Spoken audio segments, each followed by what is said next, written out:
مرحبا بكم أعزائي الطلبة المستوى الثانية بكالوريا. Dans cette quatrième partie, on va essayer de voir la notion de la chute, ce qu'on appelle la chute parabolique.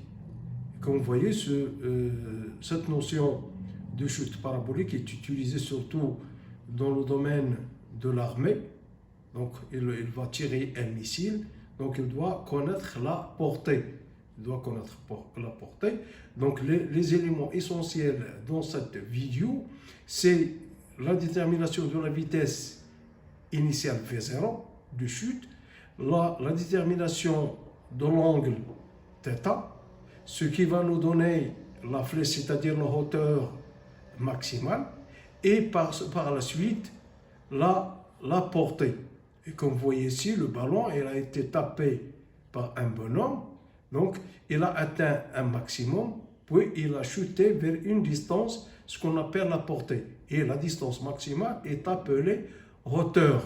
Et donc ces paramètres hauteur et portée donc, sont influencés par l'angle θ, c'est-à-dire l'angle θ, et par V0 qu'on va voir par la suite. Donc il a beaucoup d'applications et surtout dans le domaine de l'armée pour faire une chute dans un point cible.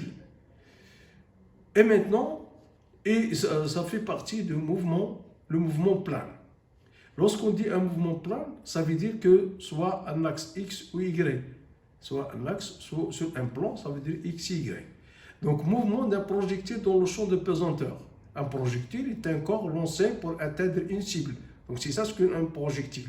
La définition d'un projectile est un corps lancé pour atteindre une cible. Donc, maintenant, pour entamer ce cours, on va faire un exercice d'application. Une bille est lancée avec une vitesse initiale V0. Faisons un angle alpha avec un plan horizontal. Choisissons un repère ROIGK lié à un référentiel terrestre pour étudier le mouvement du centre d'inertie de la bille. Le vecteur unitaire G est perpendiculaire à V0, ce qui se trouve dans le plan XOZ. On donne alpha est égal à IV0 à l'instant T0. Le projectile est lancé du point O, l'origine du repère. Maintenant, on vous demande de déterminer les équations horaires du mouvement. Déterminer les équations horaires du mouvement. Donc voici maintenant le schéma. Donc le projectile est lancé avec une vitesse V0 faisant un angle alpha. Donc on applique la deuxième loi de Newton de le repère ROIGK qu'on suppose galiléen. Donc sigma de force extérieure est égal à M à G, c'est-à-dire le centre de gravité ou bien centre d'inertie. P est égal à M à G. Donc la force, le système, il est soumis, la bille, il est soumis seulement à son poids. Donc, on applique la deuxième loi de Newton. Donc, P est égal à M à G est égal à mg, ce qui implique que AG est égal à G, à l'accélération G. On a l'accélération AG à des composantes AX, AY et AZ. Avec AG, AX est égal à 0, AY est égal à moins G, AZ est égal à 0. On sait que AG a les composantes AX est égal à dvx sur dt égale à 0. Donc AY est égal à dvy sur dt est égal à moins G. AZ est égal à dvz sur dt est égal à 0. Par intégration, on a Vg est égal à Vx est égal à C1 et Vy est égal à moins Gt plus C2 et Vz est égal à C3. Avec C1, C2, C3, des constantes qu'on détermine en utilisant les conditions initiales. Donc par intégration de l'accélération, on a remonté au vecteur vitesse, c'est-à-dire aux composantes des vecteurs vitesse Vx, Vy et Vz. Et on a trouvé que Vx est égal à C1, Vy est égal à moins Gt plus C2 et Vz est égal à C3. Et C1, C2, C3 sont des constantes à déterminer par les conditions. Donc d'après les conditions initiales, on a Vgt est égal à 0. Donc Vgt elle a des composantes. Donc, puisque l'angle alpha entre l'axe I, donc V0x est égal à V0 cos alpha, en faisant la projection sur l'axe des X et l'axe des Y, V0x est égal à V0 cos alpha, et V0y est égal à V0 sin alpha, et V0z est égal à 0. Donc, Vx est égal à V0 cos alpha, donc ce qui implique que Vy est égal à moins Gt plus V0 sin alpha. Donc, Vz est égal à 0. Donc on sait bien que Vg, Vx est égal à dx sur dt, Vy dy sur dt, et Vz est égal à dz sur dt. Donc ce qui implique par intégration que xt est égal à V0 cos alpha t plus C'1. Donc y de t est égal à moins gt carré plus V0 sin alpha t plus C'2. Donc z de t est égal à C'3. Donc C'1, C'2, C'3, des constantes qu'on détermine à partir des conditions initiales. À l'instant t égale à 0, on a la bille se trouve au point O, c'est-à-dire à z est égal à 0, donc x0 est égal à 0, et y0 est égal à 0, z0 est égal à 0, ce qui donne les équations heureuses de mouvement.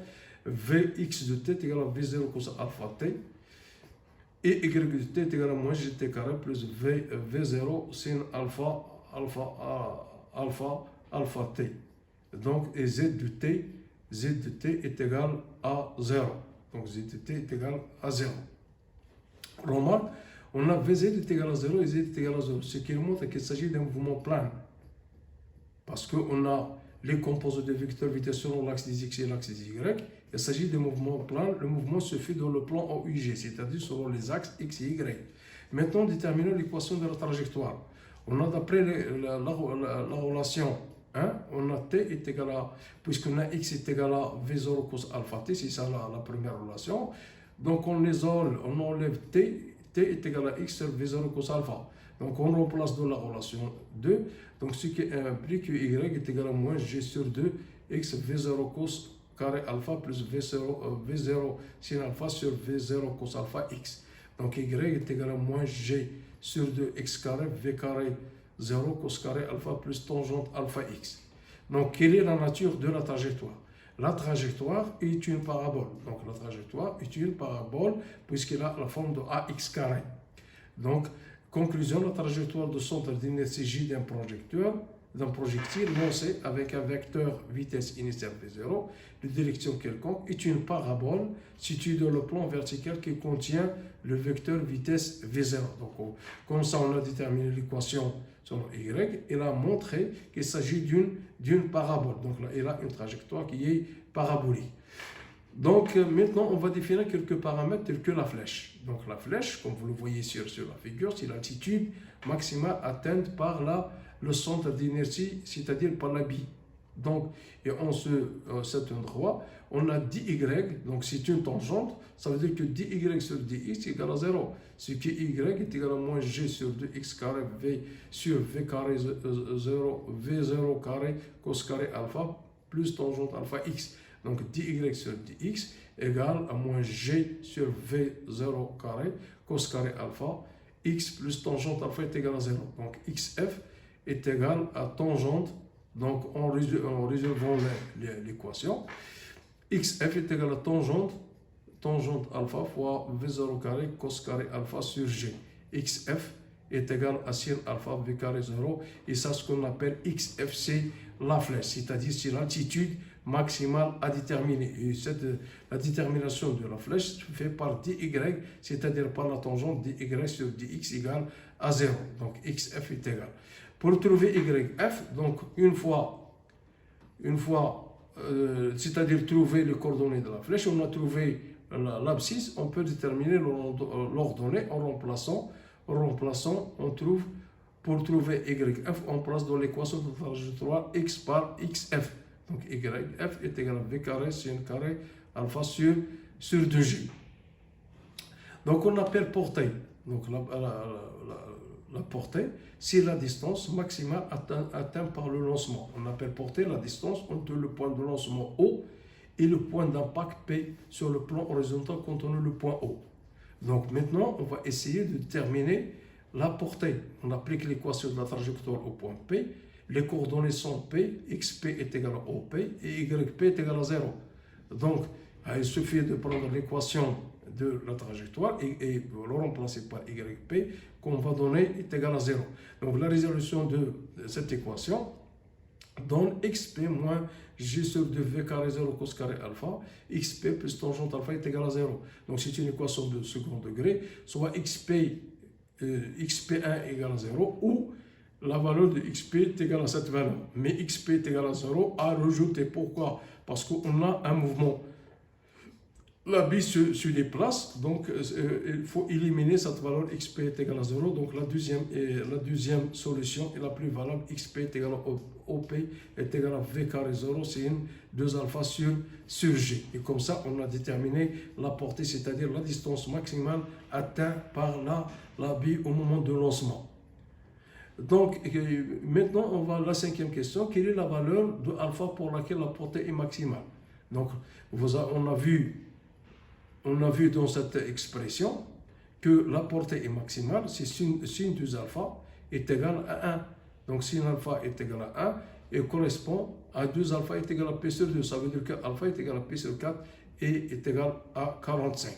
Donc, et comme ça, on a déterminé la flèche, on a déterminé la portée, on a déterminé l'angle maximal pour lequel la portée est maximale. Et finalement, je vous remercie pour votre attention.